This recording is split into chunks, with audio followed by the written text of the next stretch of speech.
Martel, allez, Madame la Présidente. Alors, quelques petits mots sur le déroulement de la manifestation et de l'élection. Est-ce que vous allez dans le sens du vote du public et du jury de présélection? Est-ce que vous êtes satisfaite ou pas? Je suis satisfaite, mais je n'étais pas tout à fait dans le jury. Ah. J'étais à la moitié, donc je suis contente parce que je suis avec la moitié du jury. 50-50. Hein, 50-50. Donc je crois que j'ai fait quand même une bonne sélection. Un aperçu rapide, mesdames, messieurs les membres du jury, pas de Thierry Roland, non, pas de rien à dire. Jean Edernalier, peut-être savoir si Jean Edernalier continue à voir l'ensemble de l'émission en 3D, mon cher Jean Edern. Non, tout va bien, pas de problème. Non, pas de problème. Le vote du jury sera connu à l'issue de l'émission, bien entendu, ainsi que le vôtre. Une tradition, Geneviève de Fontenay, c'est un tableau, et vous l'aviez fait également l'an dernier, avec les Miss remarquablement coiffées, n'est-ce pas, Geneviève? Et oui, maintenant, notre ami Jean Barthès va nous offrir la démonstration éblouissante de son talent. Ce ne sont plus des chapeaux, ce sont de véritables sculptures qui s'envolent au-dessus des têtes de ces 5 finalistes, évoquant le futuroscope, réussite exceptionnelle due à M. René Monoury, président du Sénat, et mise en scène par notre très talentueux aussi Jean-Paul Plouvier, sur une musique spécialement prévue pour la circonstance et créée par Richard Sanderson. Vous allez voir, c'est vraiment la beauté dans toute son acception. En effet, alors, vous connaissez bien les chapeaux, chère Geneviève? Oui, mais le mien à côté, c'est vraiment rien du tout. Alors, vous allez voir ceux qui ont été faits spécialement par Jean Barthès. Regardez les Miss, les 5 finalistes pour l'élection de Miss France 97.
Merci, mesdemoiselles.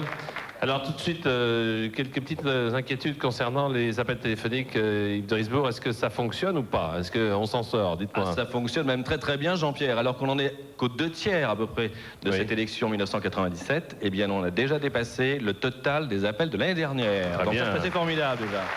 Il faut peut-être qu'aussi que mesdames et messieurs les membres du jury appuient sur leur boîtier, n'est-ce pas, pour Oui, ce décider serait du bien vote. aussi qu'on puisse avoir exactement les votes du jury. Cela dit, on a encore 15 minutes avant d'avoir le résultat final. Cela dit, ce que je peux vous dire déjà, c'est qu'on est à peu près avec 3 Miss qui sont en train de se détacher. Mais cela dit, la situation peut encore s'inverser vu le nombre d'appels qui arrivent. Et puis je voudrais aussi vous rappeler, en plus du numéro de téléphone, donc le 08 36 66 90 03 et le 36 15 code TF1, qu'il y aura donc 2 gagnants à la fin de l'émission, 2 gagnants qui partiront en séjour à Saint-Barthélemy. Regardez-moi ces plages superbes. Voilà, oui. Qui seront dans une villa Sibart et qui feront une sortie en mer sur un bateau de pêche au gros. Et ce séjour leur est offert par notre partenaire magazine Télé 7 jours. Donc continuez à appeler et peut-être vous aussi vous irez faire un petit tour du côté de Saint-Barthélemy. On refait un point dans 5 à 6 minutes, Ok, Jean-Pierre. volontiers. Un mot à notre ami Julien Courbet qui nous attend avec ses invités dans son studio pour sans aucun doute.